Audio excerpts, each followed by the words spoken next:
Beware, beware of those people who are talking with you about others. Most dangerous people they are. Most cunning people they are. Most selfish people they are. સમાજમાં બે પ્રકારના માણસ શું થાય, દૂર રાખો એને, તમારાથી નજીક આવવા ના દો, ફરકવા ના દો. એક ચુગલીખોર, બીજાની વાતો કરનાર, અને બે ચમચાગીરી કરનાર. આ બેને ભગાડો તમારી પાસે. એની પાસે કઈ સ્વાર્થ છે, કોઈ હલકટે છે, એના મનમાં કંઈક સ્વાર્થ છે જેનાથી તમારી પાસે કશું એને કામ કરાવવું છે, એને તમારો ઉપયોગ કરવો છે, એની તમારી ગરજ છે. એટલે શું કરી શકે?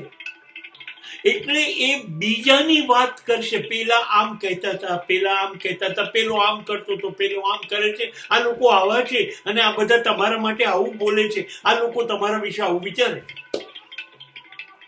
અને થાય છે શું કે એ જ વખતે આપણા મનમાં એમ થાય, ઓ માય ગોડ, આ લોકો આવું કરતા હતા, મને ખબર જ નથી. એટલે આપણે રાજી થઈ જઈએ છીએ આ માણસ ઉપર, અને એની વાતોનો ભરોસો કરીએ છીએ. ખરેખર એવું બિલકુલ નહીં હોય. અને આ માણસ એના કારણે કહી રહ્યો છે. હવે 2 જણા, 2, 4, 5, 10 જણા જોડે આપણી તિરાડ પડી જશે, સંબંધો ખરાબ થઈ જશે, મન દુઃખ થઈ જશે.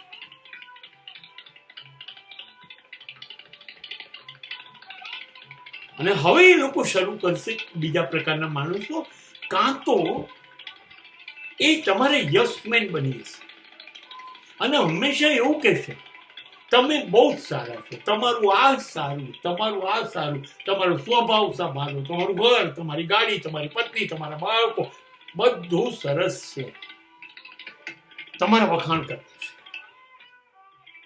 અને તમને એક ભ્રમમાં નાખી દેશે, જે તમે નથી એવા તમને સાબિત કરી દેશે.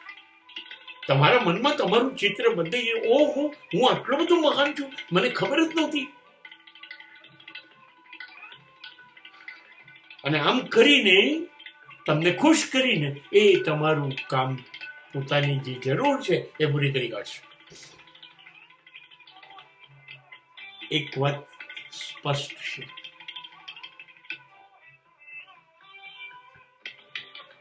એની ઉપર શંકા કરો, વહેમ રાખો. આ ભરોસાપાત્ર માણસ નથી, આ સમાજનો નાલાયક માણસ છે. આજે જે કોઈની વાતો તમને કહેવા આવ્યો છે, એ ચોક્કસ તમારી વાતો બીજા બધાને આખા સમાજમાં કહેતો હશે, એની ખાતરી છે મને. એનો સ્વભાવ છે. હવે એને જયારે બીજી કોઈ જગ્યાએ કામ કરવું હશે ત્યારે એ તમારા વિશે વાતો કરી કાઢશે. આજે કોઈને બદનામ કરી રહ્યું છે, એ કાલે તમને બદનામ કરશે. માટે આ માણસથી તો બંને બાજુ ચેતવા જેવું છે.